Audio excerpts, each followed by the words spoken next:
Ce soir, notre titre est l'Évangile, l'information qui transforme. Évangile veut dire bonne nouvelle simplement. C'est un mot grec qui veut dire bonne nouvelle.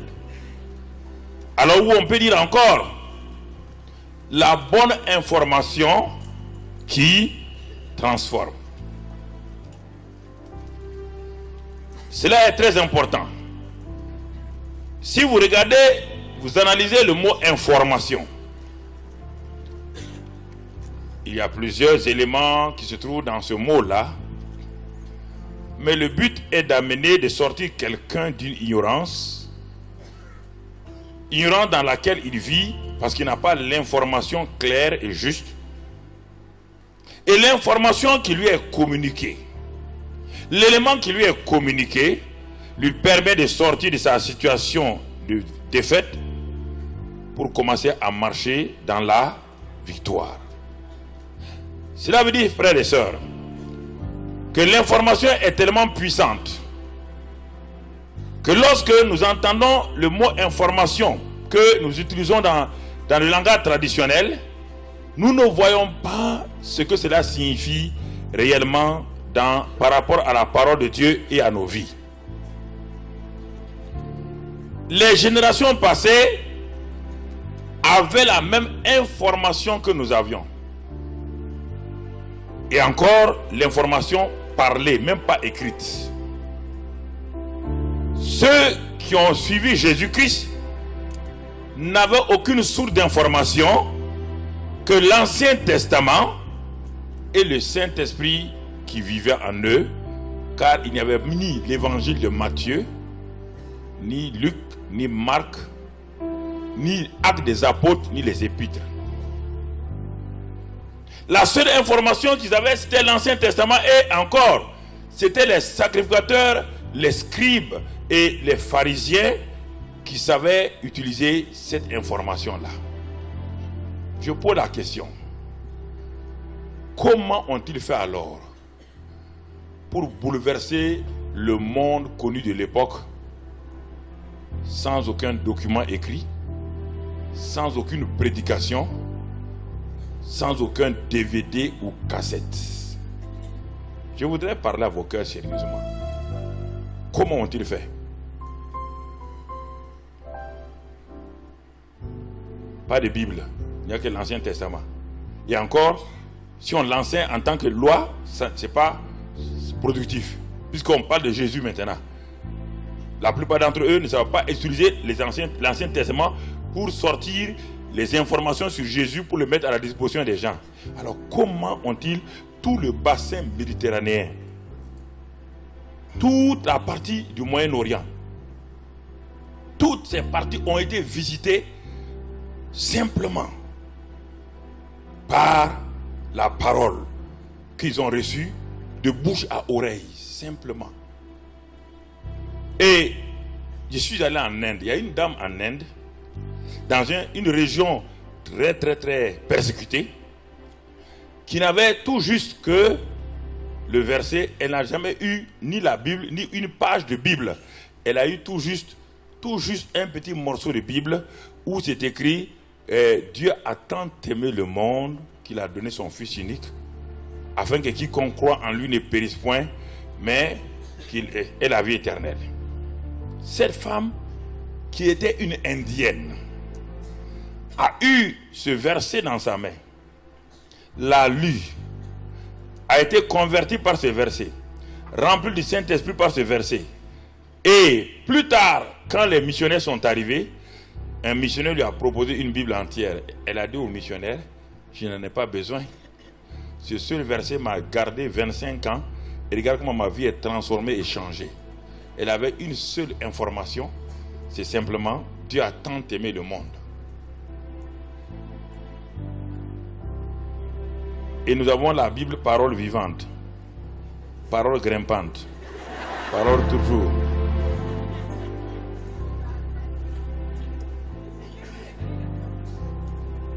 Non, je voudrais parler à nos cœurs, bien-aimés frères et sœurs. Comment tous ces martyrs à Rome, avec les Néron et tous les empereurs qui ont suivi, qui ont fait la persécution, ces femmes enceintes et ces jeunes gens, on ouvrait la cage aux lions et on disait s'il régnait Jésus-Christ, voici tous ces enfants et ces femmes enceintes qu'on ouvrait ouvertement le ventre sans aucune anesthésie, ont refusé de régner Jésus-Christ. Sur quelle clé ont-ils eu? Quel enseignement? Qui les a enseignés? Qui les a enseignés pour rester fermes comme cela, frères et sœurs? Alors, bien aimés frères et sœurs, je pose une autre question. Quand nous sommes devant une foule de musulmans ou de gens qui ne croient pas en Jésus, qui n'ont aucune information, alors comment se fait-il que lorsque nous leur parlons simplement, ils n'ont jamais lu la Bible, nous leur disons l'information qu'il y a quelqu'un qui est venu sur la terre, nous leur communiquons l'information de quelqu'un qui est venu à 2000 ans, que quelqu'un est venu du nom de Jésus-Christ de Nazareth, qui est né d'une vierge de Mariam et qui est mort à la croix de Calvaire. Toutes ces foules, ces centaines de milliers de gens à la croisade, qui n'ont jamais entendu parler de Jésus, qui ne connaissent pas Jésus, et on leur donne une information pendant 20 minutes sur Jésus. Alors, comment se fait-il, frère, sans aucune clé, sans rien, ces gens-là, parmi ces gens, il y a des gens qui étaient des criminels, en un instant ils sont transformés. Comment tous ces villageois africains, hindous, tous ces villageois de l'Amérique du Sud, sans Bible, comment se fait-il que leur vie porte tant de fruits spirituels, tant de fruits que la plupart des chrétiens ne portent pas? Posez-moi la question, quelle information ont-ils? Quelles clés ont-ils? Ils ont appris les clés avec qui? Qui leur a parlé des 5 étapes? Qui leur a dit comment devenir champion? Qui? Personne. Simplement des bribes d'informations sur Jésus. Et toute parole qu'ils entendaient, ils la prennent tellement au sérieux que leur vie en est totalement transformée, métamorphosée. Quel est le genre de christianisme que nous vivons? Paul dit dans Romains 1, verset 16, ceci, il dit, car je n'ai point honte de l'évangile. C'est une puissance de Dieu. Vous entendez? Donc, traduisez ça en français, enlevez évangile, mettez bonne nouvelle. Évangile veut dire bonne nouvelle. Et relisons, car je n'ai point honte de la bonne nouvelle, ou simplement de la bonne information qui m'a été donnée. Car cette information-là est une puissance de Dieu. Pour le salut de quiconque croit, du juif premièrement, puis du grec. Dans cette bonne nouvelle-là, dans cette bonne information, il est dit au verset 17, est révélée la justice de Dieu par la foi et pour la foi, selon qu'il est écrit, le juste vivra par la foi. Alors Paul nous dit que l'évangile ou la bonne nouvelle ou la bonne information que eux ils ont pour donner aux gens est une puissance de Dieu. Est une puissance de Dieu. Est une puissance de Dieu. Pourquoi il dit cela? La parole écrite dans le livre de Proverbes 4, on va aller Proverbes 4, dans le livre de Proverbes 4 au verset 20. Voici ce que la parole de Dieu nous dit dans ce passage-là. Il dit, mon fils, sois attentif à mes paroles. Vous voyez encore? Sois attentif à mes paroles. Prête l'oreille à mes discours. Vous voyez bien, eux, dans l'Ancien Testament, ils appellent ça discours, ils appellent ça parole. Et qu'il ne s'éloigne pas de tes yeux. Garde-les dans le fond de ton cœur. Résultat, verset 22. Car c'est la vie pour ceux qui les trouvent, c'est la santé pour tout leur corps. C'est ou encore dans d'autres versions, c'est le médicament, le médicament pour leur corps. Mais de quoi on parle ici? Salomon dit ceci, si tu es attentif, si tu prêtes attention, regardez les secrets. si tu prêtes attention aux paroles qui sortent de ma bouche, si tes 5 sens, écoutez ce qu'il dit là, ce sont les 5 sens. Il dit, si tes 5 sens sont centrés sur mes paroles, si tes oreilles là, qui font partie des 5 sens, donc ton ouïe, se prête à mes discours, si tes yeux ne s'éloignent pas des paroles, et ensuite, quand tu vas les garder au fond de ton cœur, tu vas te rendre compte, sans effort, que tu viens de recevoir la vie, et ce n'est pas seulement ça, mais aussi le médicament ou la santé pour tout ton corps. Ça va jaillir sur tout ton corps. Si tes 5 sens, écoutez frère, la plupart du temps nous avons donné nos 5 sens aux choses de ce monde-là. Nous écoutons la parole de Dieu, mais nos oreilles sont distraites. Nos pensées sont attirées par autre chose, sont en train de penser à autre chose. Nos regards ne sont pas fixés sur Christ. Alors, quand cela doit produire la vie, on ne voit pas de vie, ni de remède pour notre corps. Regardez, on dit la parole. Simplement.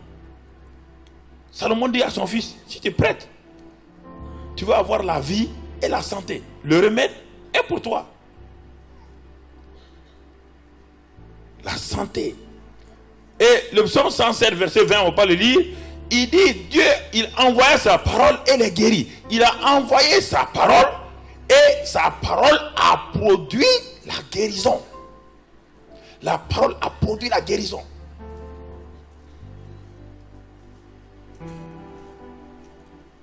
La parole produit la guérison. Et c'est pourquoi, dans Marc 16, verset 20, là-bas il est dit que, Marc 16, verset 20, il est écrit, le Seigneur, et ils s'en allèrent, qui? Les disciples. Ils s'en allaient prêcher partout. Ils ont prêché partout. Et qu'est-ce qui s'est passé? Le Seigneur travaillait avec eux et confirmait la parole par les miracles qui l'accompagnaient. Ils ont prêché la parole. Ils ont communiqué l'information que sur la terre, depuis bientôt 33 années, que quelqu'un est venu du nom de Jésus-Christ de Nazareth et qu'il est mort pour les péchés des hommes. Ils ont communiqué l'information qu'ils ont reçue. Et cette information ayant touché la pensée, l'ouïe, donc tous les 500 de l'homme, cela a produit quoi? Cela a produit la guérison, cela a produit le salut, cela a produit des transformations. Et quand il le prêchait, il n'avait pas de Bible, s'il vous plaît. Il n'avait pas de Bible, il n'avait pas de Nouveau Testament, il n'avait que l'Ancien Testament. Donc, les Pierre, les Jean, les Paul ont tous commencé avec l'Ancien Testament. Personne n'avait ni les évangiles de Jésus, ni rien. C'est la première épître des Thessaloniciens qui a été écrite par Paul. C'est ça, son premier livre. 30 ans après qu'il ait été converti. 1 Thessalonicien.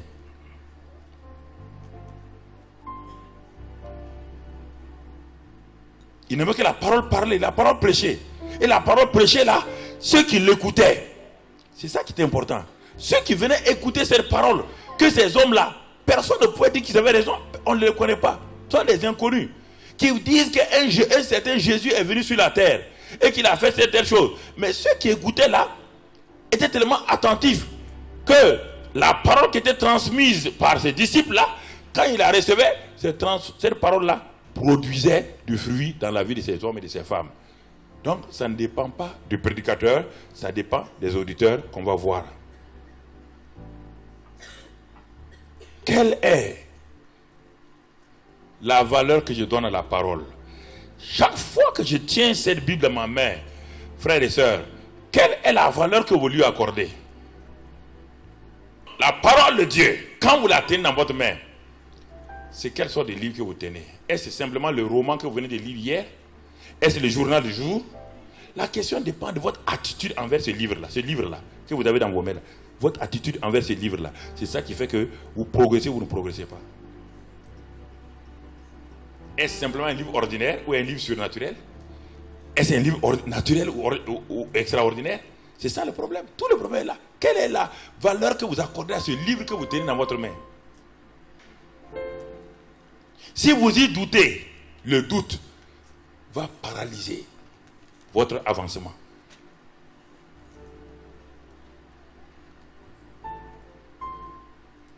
Ce livre-là contient les informations les plus puissantes qui puissent transformer la vie d'un homme, toute une nation. Cela est très important, frère. Quelle est la valeur? Chaque fois que j'ouvre ma Bible, frère, aujourd'hui Jésus-Christ n'est pas là physiquement, mais chaque fois que j'ouvre cette Bible-là et que je la pose là, j'ai une attitude, mon attitude change. Parce que derrière, donc à travers ces lettres noires et blancs, j'entends la voix de Dieu. Qui est en train de me parler? Ce n'est pas un homme, c'est Dieu lui-même qui me parle. Alors je réagis tout de suite mon attitude. Je refuse d'être négligent quand j'ouvre la Bible. Dès que je l'ouvre, j'invite Dieu à me parler. Je ne fais pas ma lecture, s'il vous plaît. Non, on ne fait pas la lecture de la Bible. Ça n'existe pas dans la Bible. On ne fait pas la lecture de la Bible. On lit le journal du jour. On médite la parole. On ouvre son cœur. Et la parole me parle. Et je prends ça comme mon médicament. Je prends ça comme ma nourriture. Je me nourris. Jésus dit que l'homme ne vit pas seulement de pain, son corps, mais il vivra de toute parole qui sort de la bouche de Dieu. Ce qui sort de la bouche de Dieu, frère, c'est plus que la parole pain.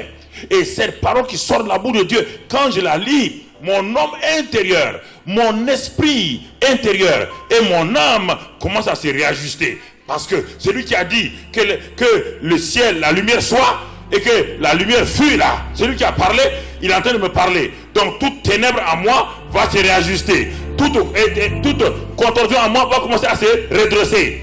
C'est ça la parole de Dieu. Quand tu la lis comme un simple livre du jour, tu la fermes, ça veut dire que tu as considéré la Bible là comme un simple écrivain qui est derrière, qui a écrit cela, comme l'écrivain du journal.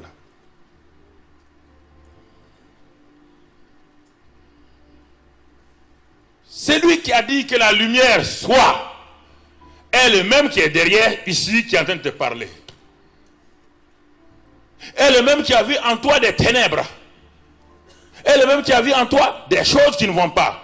Est le même qui a vu en toi un caractère qui ne va pas. Et qui te dit maintenant, en lisant cette parole-là, tu dis, mon enfant, ma parole te sanctifie. Au moment où il dit cela, c'est comme s'il disait encore que la lumière soit, la même parole qu'il a dite que la lumière soit, est la même parole qui t'est dite à toi. Si cette parole a pu produire la lumière et a rejeté les ténèbres, il n'y a pas ton cœur, il n'y a que ton refus qui puisse dire non à la lumière de Dieu.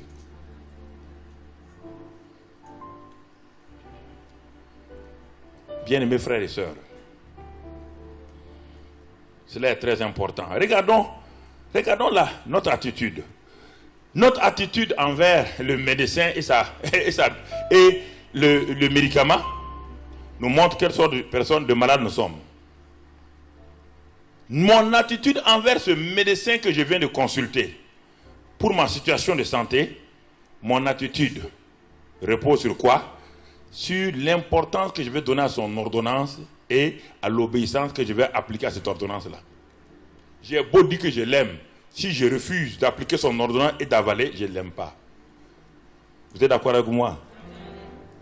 Vous avez beau lui dire, oh révérend docteur, ça ne sert à rien, il ne veut pas les mots. Vous avez dit, vous avez confiance en moi, vous avez telle maladie, je vous prescris telle ordonnance. Vous allez en pharmacie, vous achetez, vous venez poser les médicaments. Et dans 10 jours, vous partez, vous dites, oh, révérend docteur, vraiment, vous êtes très bien. Vous dites non, il vous dira, est-ce que vous avez avalé? Non. Et madame, vous partez avaler et vous revenez. Comment pouvez-vous, la parole de Dieu est un médicament. Chaque parole est un médicament. Comment pouvez-vous prendre ça, poser sur votre guéridon régulièrement? Dieu vous dit, pardonnez ici, voici, j'ai répandu en toi l'amour. Avale simplement ce comprimé de l'amour et reçois, tu refuses. Et tu pars dire à Dieu demain, Seigneur, je suis misérable, ça ne va pas dans ma vie, je suis vide. Tu seras vide, tu as refusé d'avaler le comprimé qui te guérissait hier.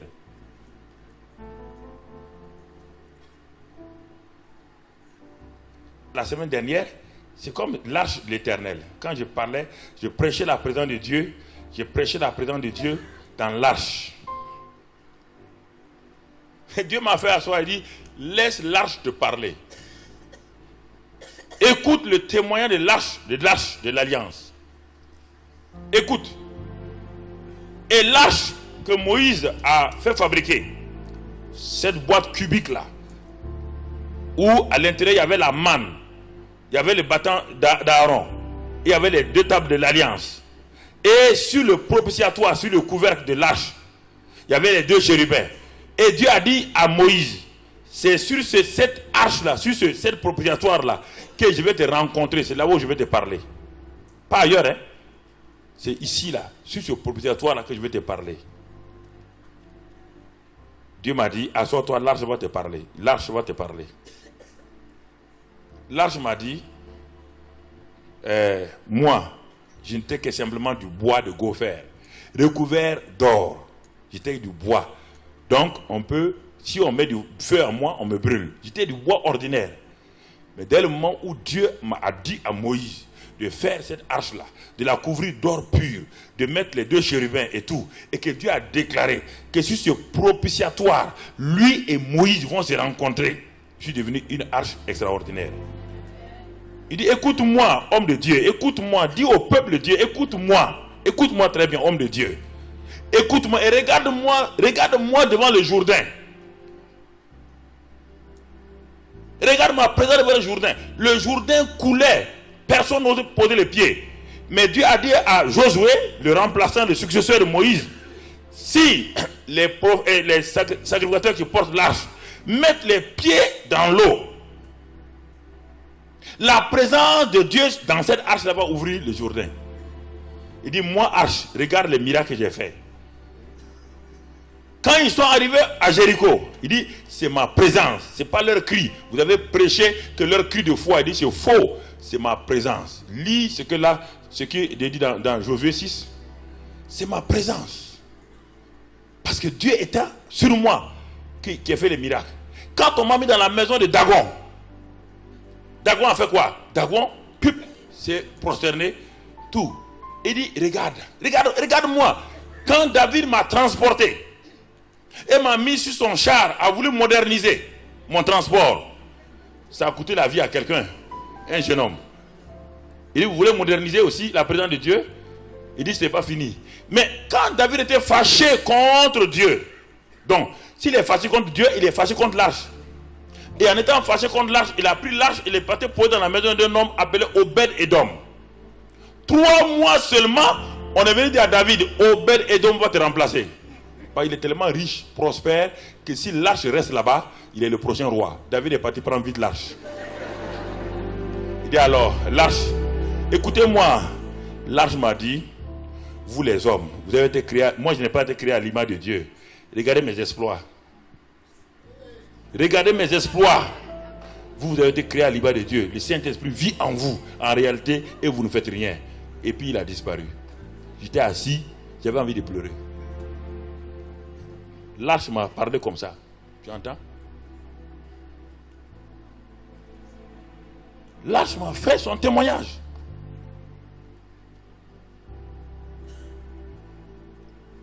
Alors, il me dit, quelle clé j'ai eu pour faire les miracles? Simplement, j'ai accepté mon identité. Dieu a dit que désormais, je suis l'arche de l'Éternel. L'arche du témoignage. C'est mon nom comme ça. Et la présence de Dieu est à moi. C'est fini. Partout où on me pose, je fais des miracles. Il dit, mais quand on a le jeune Samuel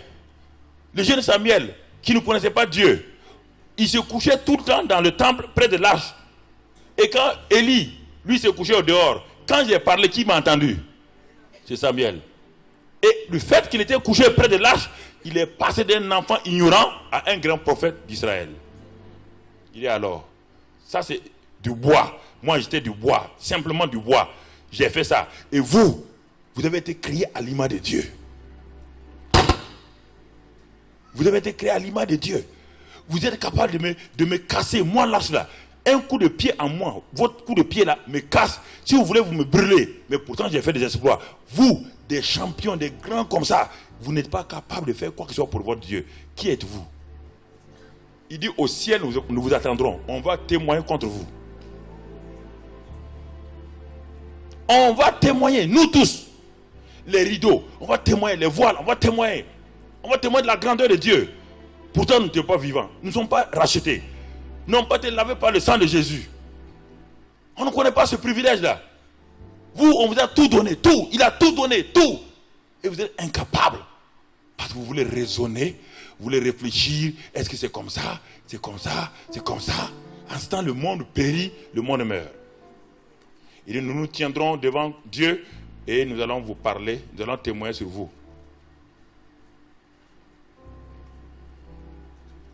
Bien-aimés frères et sœurs, je transpirais. Vous imaginez? Tu prêches 35 ans et un simple morceau de bois te témoigne. Tu as envie de disparaître. Un simple morceau de bois. Ce n'est pas un grand apôtre qui m'a parlé. Ce n'est pas un prophète qui m'a parlé. C'est une caisse.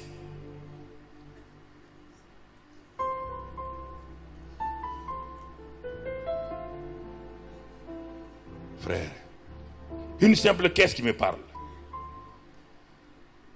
Et ce matin, Dieu me dit, va ouvrir. Dans Acte 17. Ouvrons ensemble Acte 17, verset 1. Il dit, ouvre là et lis. Lis pour toi et ensuite va lire pour mon peuple. Car je veux faire des choses, mais s'ils ne sont pas prêts à voir ce que je fais, ce sera difficile pour eux d'avancer. Acte 1. 17, 1. Paul et Silas passèrent par Amphipolis et Apollonie, et ils arrivèrent à Thessalonique où les Juifs avaient une synagogue. Paul y entra selon sa coutume. Pendant 3 sabbats, il discuta avec eux d'après les Écritures, expliquant et établissant que le Christ devrait souffrir et ressusciter des morts, et que Jésus que je vous annonce, disait-il, c'est lui qui est le Christ. Quelques-uns d'entre eux furent persuadés et se joignirent à Paul et à Silas, ainsi qu'une grande multitude de Grecs craignant Dieu et beaucoup de femmes de qualité. Mais les Juifs prirent avec eux, jaloux prirent avec eux quelques habitants et ils ont chassé Paul. Regarde l'attitude des gens envers la parole. Paul a donné quelle information? Il arrive à Thessalonique. Il rentre dans la synagogue des Juifs. Des gens qui sont censés avoir la parole de Dieu. Des gens de la parole. Puisque les Juifs, c'est des gens de la parole. Et ils pensent qu'en leur parlant, ils vont recevoir. Ils vont se laisser persuader. Ils commencent à apporter les informations sur la venue du Messie. Le Messie qu'ils attendent.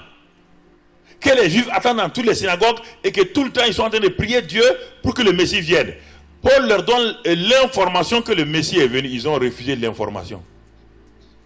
Cette information a percé que le cœur de quelques-uns d'entre eux et d'une grande multitude de Grecs, de païens, et des femmes de qualité. Mais regardons un peu plus bas, verset 10. Quand ils ont quitté Thessalonique, ils vont arriver ailleurs. On va voir l'attitude de ces gens-là envers la parole. Aussitôt, les frères firent partir de nuit Paul et Silas pour Bérée. Lorsqu'ils furent arrivés, ils entrèrent dans la synagogue des Juifs encore. Ces Juifs avaient des sentiments plus nobles que ceux de Thessalonique. Ils reçurent la parole avec beaucoup d'empressement et ils examinaient chaque jour les Écritures pour voir si ce qu'on leur disait était vrai et exact. Plusieurs d'entre eux crurent, ainsi que beaucoup de femmes grecques de distinction et beaucoup d'hommes. Vous voyez là l'attitude des Béréens par rapport aux Thessaloniciens. Il y a ces groupes-là parmi nous ce soir ici. Vous êtes parmi ces groupes-là. Les Béréens étaient des hommes comme les Thessaloniciens. L'information est venue que Jésus est venu sur terre, que le Messie est venu. Ceux de Thessalonique, quelques-uns ont cru, on les a renvoyés. Ils s'en vont, ils se déplacent à quelques centaines de kilomètres seulement à Bérée. Là-bas, la même parole est donnée. Ceux de Bérée ouvrent leur cœur pour recevoir l'information et l'information les transforme. Mais quelle clé on leur a donnée? Aucune clé. La parole elle-même, elle a en elle-même le pouvoir. Chaque parole de Dieu prêcher a un pouvoir, sinon personne ne serait sauvé. Si la parole d'un prédicateur n'a pas de pouvoir, mais sa puissance de persuasion dépend du cœur de celui qui la reçoit. Mais quelle clé on leur a donné? Aucune clé. La parole elle-même, elle a en elle-même le pouvoir. Chaque parole de Dieu prêchée a un pouvoir, sinon personne ne serait sauvé. Si la parole d'un prédicateur n'a pas de pouvoir, mais sa puissance de persuasion dépend du cœur de celui qui la reçoit. Allons dans Acte 19. Acte 19. Regardons Acte 19. Frère, Acte 19. On voit le même mouvement partout. Il est dit, verset 8. Maintenant, Paul est à Éphèse. Ensuite, Paul entra dans la synagogue où il parla librement. Pendant 3 mois, il discourut sur les choses qui concernent le royaume de Dieu. 3 mois, vous entendez? 3 mois, il discourut uniquement sur les choses du royaume de Dieu. S'efforçant, vous voyez bien, s'efforçant de persuader ceux qui l'écoutaient. Donc, ça veut dire que la chose la plus difficile, c'était d'abord ceux qui écoutaient là, est-ce qu'ils sont persuadés, est-ce qu'ils sont convaincus? Le problème n'est pas les clés. Non, le problème est d'abord, est-ce que ceux qui écoutent, ils vont se laisser convaincre? Et regardez, 3 mois d'enseignement sur le royaume, on va voir les résultats.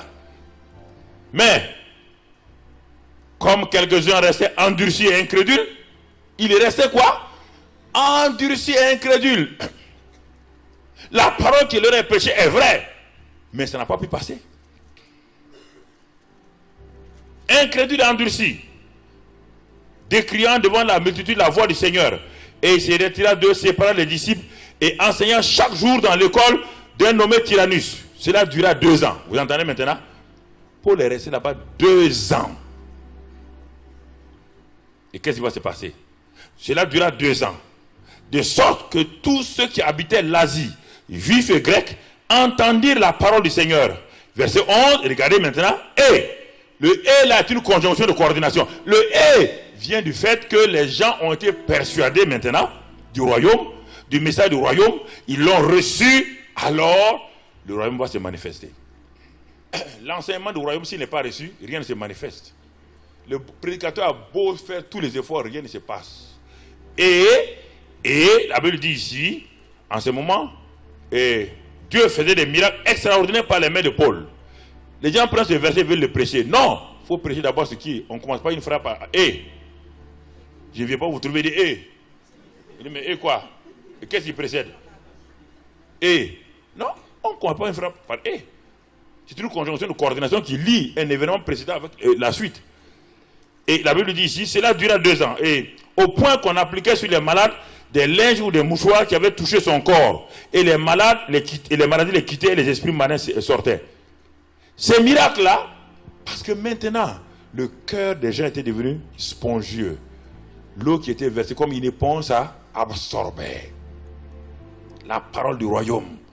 La parole du royaume était dans leur cœur, était absorbée. De telle manière que Paul n'a même plus besoin d'imposer les mains sur tout le monde.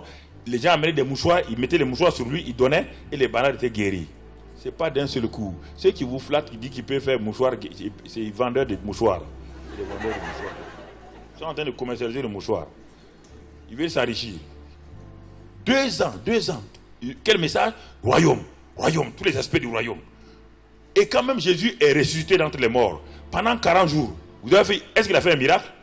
Non. Acte 1 dit, il a enseigné à ses disciples que le royaume, rien que le royaume, 40 jours, matin, midi, soir, il était avec eux. Royaume, royaume, royaume, royaume, royaume. Alors, bien aimés frères et sœurs, nous continuons là. Donc, la parole de Dieu, ce n'est pas une formule magique. Voyons quelques cas, des études de cas. On va faire une étude de cas. C'est la parole et l'attitude de l'auditeur. Voyons une étude de cas, disons même plusieurs études de cas qu'on va diviser. Et la première étude de cas qu'on va voir ce soir, c'est basé sur Dieu lui-même. Dieu lui-même qui parle, et on va voir l'attitude des gens vis-à-vis de Dieu qui parle. Dieu même parle, lui-même directement. La première personne que nous allons choisir, c'est Abraham. Voici un homme qui est né dans le paganisme. Josué 24. Ses parents adoraient des idoles. Si vous trouvez dans Josué 24, versets 1 et 2, vous trouvez là-bas la famille, on vous parle d'Abraham.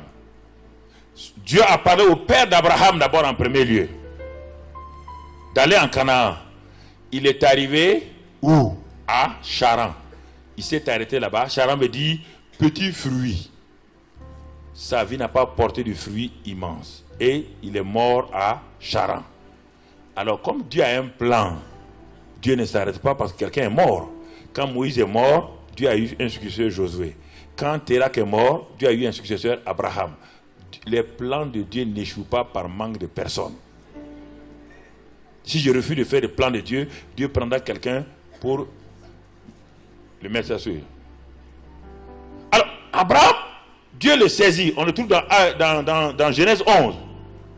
Et Genèse 12 nous dit, on ne va pas le lire, vous le connaissez si bien.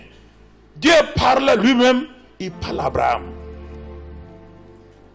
Frère, voici un homme qui n'a pas de carte. Il n'a pas de GPS. Il n'y a même pas de carte murale. Il n'y a aucun institut géographique dans le monde. Voici un homme, une voix lui parle, il n'a pas vu la personne. Une voix, cette voix lui dit, je m'appelle le Dieu créateur des cieux et de la terre. Je voudrais que vous soyez si simple, vous allez comprendre. Dieu n'a pas assis Abraham lui faire une leçon pendant longtemps. Il dit, j'ai un plan pour l'humanité. Et tu es choisi pour que ce plan-là puisse s'accomplir. Mais pour que ce plan s'accomplisse, il faut que tu quittes ton pays. Premièrement, ta patrie, la maison de ton père, donc, et que tu partes là où je vais te dire, mais je ne te dirai pas où tu dois aller maintenant. Beaucoup de gens veulent savoir ce que Dieu veut faire avant de bouger. N'allez pas prier, Dieu ne vous dira pas. Il ne dit pas aux gens. Ce n'est pas la peine de vous fatiguer. Vous voulez l'assurance avant de bouger? Ça, c'est la foi. Ce que vous voyez, c'est la foi. Ah, mais Dieu m'a dit de faire ça. Mais pourquoi il ne m'a pas donné ça? Dieu ne donnera pas. Chaque pas que tu poses, Dieu révèle la clé pour le prochain pas. Chaque fois que tu restes comme ça, Dieu ne dit plus rien. Et la Bible dit, et Abraham partit. La phrase est importante dans Genèse 12. Il partit. Mais il partit avec quelqu'un d'autre. Bon, ça, c'est pas important. Il partit quand même. C'est ce premier pas qu'Abraham a fait là. C'est ça qui fait que vous et moi aujourd'hui, on est là. C'est ce premier pas qui va amener Jésus-Christ sur la terre. Est-ce que vous comprenez? Est-ce qu'Abraham avait un pasteur principal? Il avait un diacre? Il avait une école biblique? Est-ce qu'il était entouré même pas des croyants? Il était le seul croyant. Je vous pose la question. Comment ce seul croyant-là a-t-il pu réussir contre vent et marée? C'est ça, cette attitude qu'il faut que vous ayez pour que vous compreniez. Dès le moment où Dieu vous a parlé, il se tient avec vous, il va vous guider, mais il vous attend que vous fassiez le pas. L'information que Dieu a donnée à Abraham était une information qui était pour lui. Et il est parti. Et c'est cette information de Genèse 12 là, qui est passée jusque Exode est venu, et etc., etc., etc. Abraham a eu la victoire, parce que Dieu lui a parlé. Mais un autre homme, un descendant d'Abraham s'appelle Moïse. Il était découragé parce qu'il avait voulu agir par lui-même. Maintenant, il est devant un buisson ardent. Un buisson devant lequel il y a une présence divine. Et de ce buisson sort une voix encore. Une voix personne. Une voix personne, il n'y a personne. Mais la voix de Dieu sort et parle à Moïse. Et cette voix dit à Moïse, ce lieu est saint, ôte tes souliers. Mais ce n'est pas ça mon but, c'est que j'ai un plan. Le peuple qui est esclave là, je vais le faire sortir. Et c'est toi qui j'ai choisi. Moïse a voulu savoir, Moïse a voulu avoir l'assurance. Il y a 5 arguments que Dieu a balayés quand Moïse les a présentés à Dieu. Il les a tous balayés. Premièrement, il dit, qui suis-je? Premier argument. Je ne connais pas mon identité. Dieu dit, ce n'est pas mon problème. Il a balayé ça. Il dit, tu ne sais pas qui tu es, moi je sais qui je suis. Premier argument. Lisez là-dedans. Deuxième argument, qu'est-ce qu'il a dit? Il dit, mais toi, quel est ton nom? Tu m'envoies là, je ne te connais pas. Quel est ton nom? Dieu dit, ah bon, tu veux savoir quel est mon nom? Il dit, je m'appelle Je suis. Ça te suffit, non? Il dit, non, ça ne suffit pas. Il dit, bon, Dieu attend. Troisième argument, il dit, mais quand j'irai là, ils ne vont pas m'écouter. Il y a 40 ans en arrière, j'ai essayé, ils ne m'ont pas écouté. J'ai échoué, tu n'as pas oublié ça. Dieu dit, qu'as-tu dans la main? Il dit, un bâton, il dit, jette-le. La justice est devenue un serpent. Il dit, prends-le. Il dit, mets ta main. Il sort la lèpre. Il dit, remets. Il dit, s'ils n'écoutent pas ta voix, ils vont écouter la voix de ces deux signes-là. Mais Moïse a amené le quatrième argument. Il a dit, je ne sais pas parler. Dieu a dit, qui a fabriqué la langue? C'est moi. Cinquième argument, il a dit, je ne parle même pas. Dieu a pris la colère, il a pris son col, il dit, Aaron, viens, tu vas partir. Il est parti. Alors, je vous pose la question là. Quelles sont les techniques que Dieu a enseignées à Moïse ici? Quelles techniques? Dis-moi les techniques là. Quels sont leurs noms? Il y a un nom? Hein? Il est parti. Abraham est parti. Moïse est parti. Mais écoutez maintenant, Israël. Allons dans Hébreux 4, verset 2. Moïse est parti, Moïse a réussi dans son ministère. Mais regardons ceux qu'il a fait sortir. Pourquoi ils n'ont pas pu rentrer? Pourquoi? Hébreux 4 nous dit cela. Pourquoi ils n'ont pas pu rentrer, frère? Hébreux 4, verset 2. Car cette bonne nouvelle, laquelle? Cette bonne information nous a été annoncée aussi bien qu'à eux.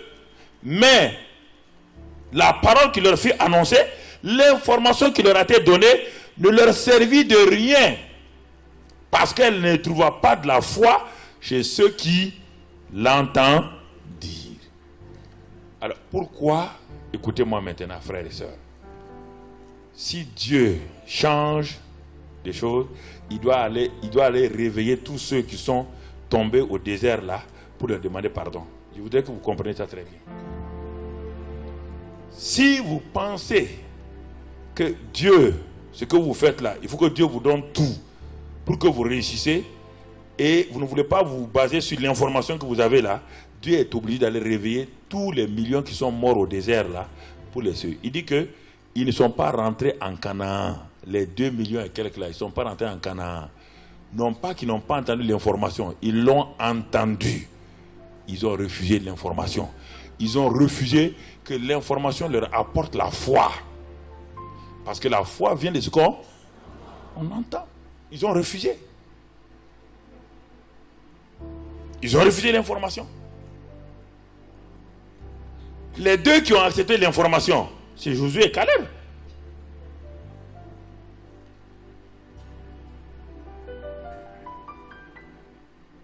Josué et Caleb ont accepté l'information. Et ils ont marché selon l'information. Malgré les géants, malgré toutes les tribulations, ils savaient que le Dieu qui donne l'information là est capable de tenir, parce que Dieu dit, la parole que je donne, je suis capable de veiller sur elle pour la réaliser. Dieu veille sur sa parole pour la réaliser. Et la parole de Dieu ne vient pas de Dieu et retourner à Dieu sans avoir accompli sa volonté, sans avoir fait ses desseins. Ces deux-là savaient ça et c'est sur ça qu'ils sont basés. Ils ont vu les géants de leurs propres yeux, mais n'ont pas marché selon leur chair. Par la chair, c'est quoi? Ce sont les 5 sens. La chair, c'est pas ça, hein? Ça, c'est le corps. Quand on dit la chair, là, on parle des 5 sens. C'est-à-dire, l'œil, donc le goûter, le toucher. Ils ont regardé les géants. Mais s'ils avaient regardé à Dieu, Dieu est plus grand que les géants.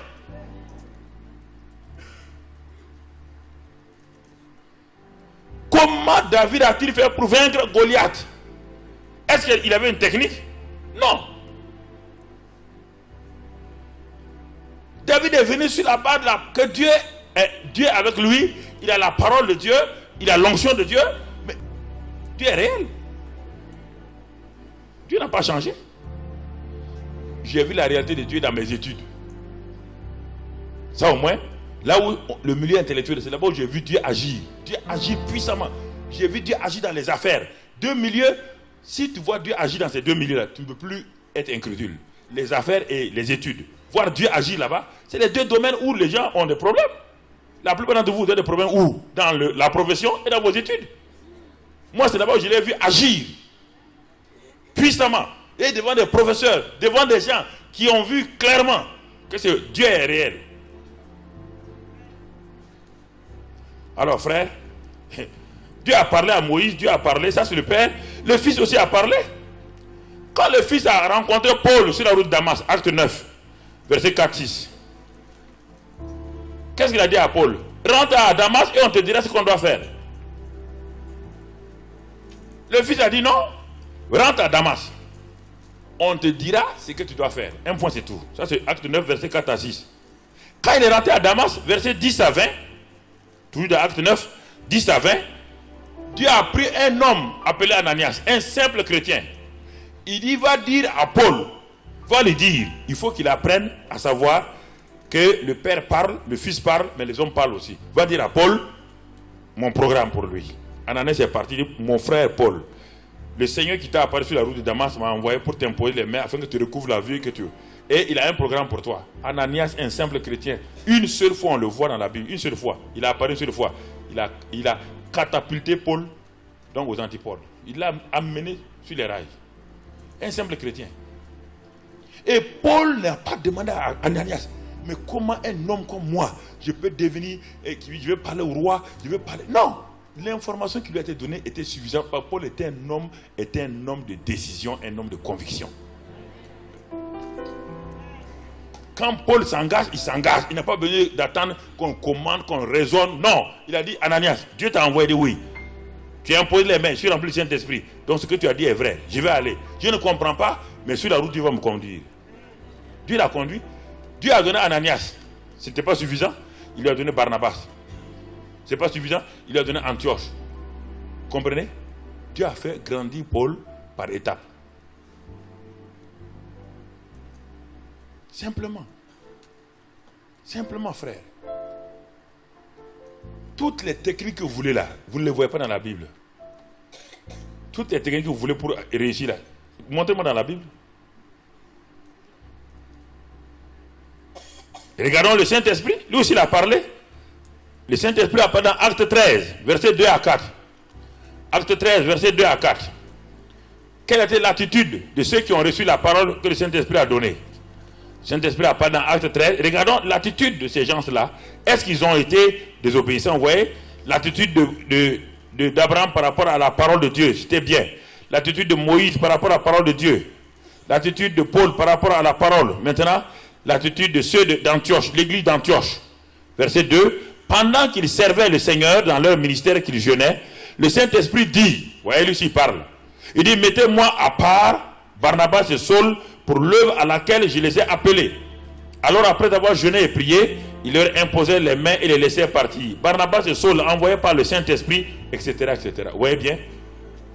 Qui a vu le Saint-Esprit? Personne ne l'a vu. Personne ne sait comment il est.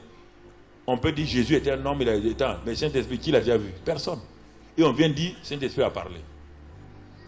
Ah, on a reçu une information que c'est toi et Barnabas, vous devez aller. Ils ont jeûné et prié, ils ont imposé les mains et ils les ont envoyés. La seule assurance qu'ils avaient, c'est la parole qu'on leur a dit que le Saint-Esprit a parlé.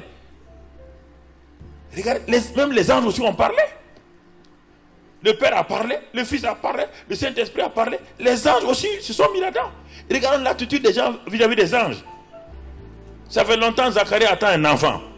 C'est un gars pieux. Un gars qui dit, là, il rentre, l'ange vient et dit, ah, mais mon ami, formidable. Dieu a dit que tu auras un enfant. Non seulement l'enfant sera spécial, hein, sera un garçon, mais sera un des plus grands prophètes. C'est le précurseur même de Jésus. C'est le chef de protocole de Jésus. Et Zacharie regardait, ah bon, c'est maintenant que Dieu vient. Gabriel dit, je ne retourne pas au ciel. Moi-même, j'ai le pouvoir. Je ferme ta gueule là. Il la ferme. Tu n'as pas dit un homme de Dieu comme ça là. On vient t'annoncer une bonne nouvelle, une bonne information. Tu es en train de dire, ferme ta bouche et puis fermez. Il a mis ce paradis, il est parti. Quand Zacharie sort là, c'est bien fait pour toi. Un prédicateur incrédule. Ouais, la parole. Si vous refusez la parole, là, vous voulez que Dieu fasse quoi? Ah oui, si Dieu n'a rien, il dit que tu auras un enfant. C'est fini. Mais Le même ange, 6 mois plus tard, se déplace chez une jeune fille appelée Marie. Il dit, salut à toi, à qui une grâce a été faite. Le Seigneur est avec toi. Car la grâce de Dieu est avec toi. Il dit, mais tu seras enceinte, tu auras le fils. Il a le même ange qui a décrit Jean-Baptiste là, qui avait décrit Jean-Baptiste là, grand prophète et tout, a décrit aussi Jésus, l'enfant de Marie. Marie dit, ah bon, la vierge de Ésaïe 7 là, c'est moi. Parce que Ésaïe avait déjà prophétisé à 700 ans. Et toutes les vierges d'Israël attendaient d'être choisies. Et Marie dit, ah bon, c'est moi la vierge qui a été choisie. Il dit, alléluia. Il dit, mais je suis la servante du... Je suis d'accord, hein. Mais maintenant, dis-moi comment ça va se passer.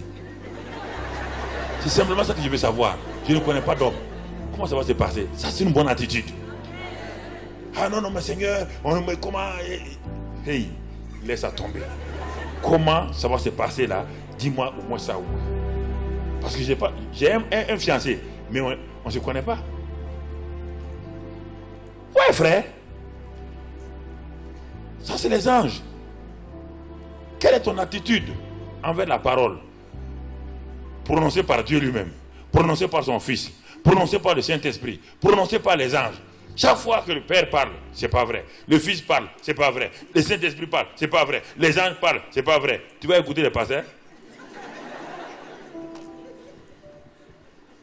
Non. Mais pourtant, regardons, les hommes aussi ont parlé. Dans Acte 27, versets 10 à 11. Paul voulait aller à Rome. Arrivé à un moment donné, Paul dit, je vois, ô homme, je vois que la navigation ne se fera pas sans péril. Je vois. Voici un homme qui est dans un bateau, il dit, je vois. Et les gens ont dit, tu vois rien, toi. Tu vois quoi? Il dit, toi, tu vois rien. Ils sont allés demander au pilote et au capitaine. Ils ont dit, mais l'homme qui est là-bas, il a dit qu'il lui a vu quelque chose. Tu es d'accord avec lui? On dit, mais est-ce qu'il est pilote? Il dit non. Est-ce qu'il est marin? Il dit non. Il dit, bon, laissez-le tranquille, il ne faut pas l'écouter. Il ne connaît rien.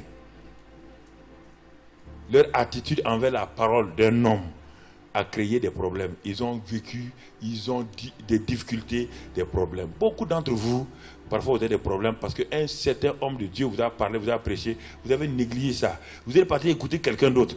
Et c'est pourquoi aujourd'hui vous souffrez. Ils ont souffert combien de jours? Jeûne forcé. Vous aimez faire les jeûnes d'Esther, mais pourquoi vous ne faites pas les jeûnes d'ici? Ils ont fait plus de 10 jours sans manger et sans boire. L'eau est salée. Ils ont perdu tout. Ils ont perdu leurs marchandises, ils ont tout perdu. Ils ont dit que la voix d'un homme là, on ne doit pas l'écouter. Mais par contre, dans Acte 8, verset 29, Dieu envoie Philippe, un simple évangéliste, un diacre. Il l'envoie chez un ministre éthiopien qui est venu à Jérusalem pour adorer et qui est en train de partir à la maison. L'Éthiopien lisait Ésaïe 53, il ne comprenait pas. Dieu dit à Philippe, va aider cet homme-là, va lui apporter de la bonne information.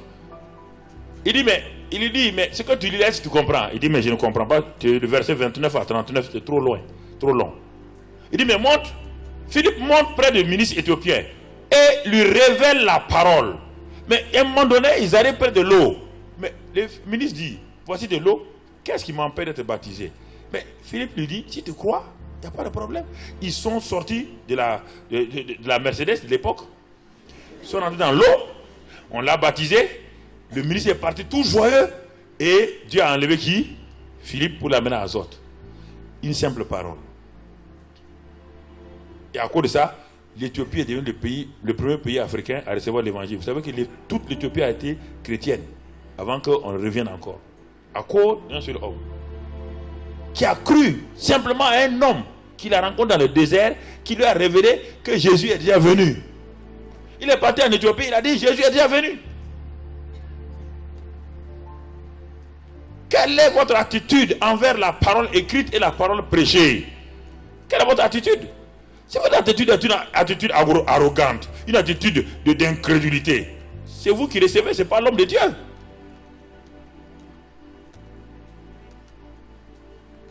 Mon attitude envers la parole d'un médecin me fait du mal à moi et non pas au médecin. Si je ne crois pas ce que le médecin me dit, et je dis, mais est-ce que ce gars-là avec des oreilles pointues comme ça, est-ce que c'est celui qui l'a agrégé en chose, en obstétrique? Ou bien, c'est pas son visage qui importe. Il est médecin agrégé, Qu'il ait les oreilles pointues ou quoi, c'est pas un problème. Faites attention de juger les gens à l'apparence. Est-ce qu'il a la parole de Dieu? Est-ce qu'il ressemble à un homme de Dieu? Il ressemble pas, non, il ressemble à un quoi? Un âne de Dieu? Il ne ressemble pas à un homme de Dieu, il ressemble à quoi? Un âne de Dieu? C'est ça le problème. Faut faire attention. Mais je vous dis, j'étais au Mali il n'y a même pas 15 jours, j'étais au Mali. On prêchait en plein air. Des gens sont venus. Une femme, la fille d'un grand imam, qui est possédé de démons. Elle est venue à la croisade. Quand on a prêché, on a commencé à prier pour les gens. Les démoniaques ont commencé à tomber partout. Les démons. Et cette femme est tombée et elle était en train de s'étouffer. Elle a mis ses mains à son cou. Elle s'est sacrifiée elle-même. Elle était en train de mourir. J'ai envoyé 2 jeunes là d'aller voir rapidement. Et quand ils sont venus, ils ont délié. Et enlevé les. Quand je suis venu, j'ai simplement posé ma main comme ça. Quand j'ai fait comme ça, là, tout de suite, j'ai fait une opération spirituelle. Mais les gens étaient là. J'ai simplement. C'était ça, c'est une opération. J'ai fait l'opération comme ça. Et brusquement, elle se lève. C'est une musulmane. Elle dit, Jésus est venu me libérer. Elle a dit à tout le monde, Jésus est venu en face. Mais quand Jésus est venu, quand il a tendu ses mains, après quand j'ai ouvert les yeux, j'ai vu que c'est le pasteur Karambiri. Mais vous savez, cette femme, quand elle est venue témoigner là, elle dit, elle voyait, non seulement elle ne voyait pas loin, elle avait des démons. Mais quand elle est venue témoigner, elle m'a insulté. Non, elle ne m'a pas insulté volontairement. Elle m'a dit que le pasteur a une tête carrée comme ça. Là, mais est-ce que je me suis fâché contre elle? Mais les gens étaient scandalisés. Mais est-ce que les démons se vendent sur moi maintenant? Oui, vous comprenez, c'est comme ça, frère. Un homme de Dieu n'a pas besoin de se fâcher contre... Non, elle ne sait pas, elle parle au hasard. Vous comprenez? Ça, c'est important. Donc, ouais, quelle est mon attitude envers la parole de Dieu? Quelle est mon attitude? On va terminer parce que, pour qu'on ne pas vous retenir, si vous lisez dans Matthieu 13, la parabole la parabole, on va pas, je vais vous lire rapidement, la parabole du semeur, Matthieu 13. Premièrement, ce qui a fait que les semences n'ont pas produit. Première attitude, c'est le manque de compréhension. Ça, c'est le verset 18 et 19. Manque de compréhension. Jésus dit, si vous ne comprenez pas la parole du royaume, Satan vient et enlève quoi? La semence. Le manque de compréhension de la parole, de l'information, vous donne, et en quelque sorte, la victoire sur Satan sur vous. Ça, c'est le premier. C'est ce qui fait que beaucoup de gens viennent entendre la parole, ils ne comprennent pas. Deuxième attitude qui a fait que la semence n'a pas marché, verset 21, le manque de persistance. Il est dit que ceux qui ont eu la semence dans les cailloux, ils n'ont pas eu de persistance. Donc le manque de persistance par rapport à la parole de Dieu que vous recevez, si les épreuves viennent, vous ne restez pas dans cette parole-là, ça fait que la parole est annulée dans votre vie. Ce n'est pas que la parole n'est pas vraie. Le manque de persistance. Troisième attitude, au verset 22, c'est quoi? Les soucis et la séduction des richesses. Tout ça, ça paralyse la parole. Pourtant, la parole a été sémée. Mais, vous voyez les trois attitudes? Le manque de compréhension, le manque de persistance, les soucis et la séduction. Quatrième raison qui amène l'improductivité, Hébreux 4.2, on a déjà dit, incrédulité. Ils n'ont pas pu rentrer dans le repos à cause de l'incrédulité. Cinquième, Jacques 1, verset 22 à 24. Cinquième raison, non mise en pratique de la parole. Voici les 5 raisons principales qui font que, frères, malgré les bonnes informations que vous avez, ça ne fonctionne pas. Soit je suis incrédule, je refuse, ou je n'ai pas compris, Satan a enlevé, ou je n'ai pas persisté, je n'ai pas persévéré. On dit que par la foi et la persévérance, nous héritons les promesses. Ou je n'ai pas mis en pratique la parole de Dieu. Mais ce qui fait maintenant, je vous donne rapidement, Matthieu 13, 25, il est dit là-bas, ceux qui ont récolté un grain pour 30, 60, 100, Ce sont ceux qui ont fait quoi? Non seulement ils ont compris, ils ont mis en pratique. Deuxième élément, Jacques 1, 25, il a dit, ne vous bornez pas à écouter, mais mettez en pratique et vous serez heureux dans vos activités.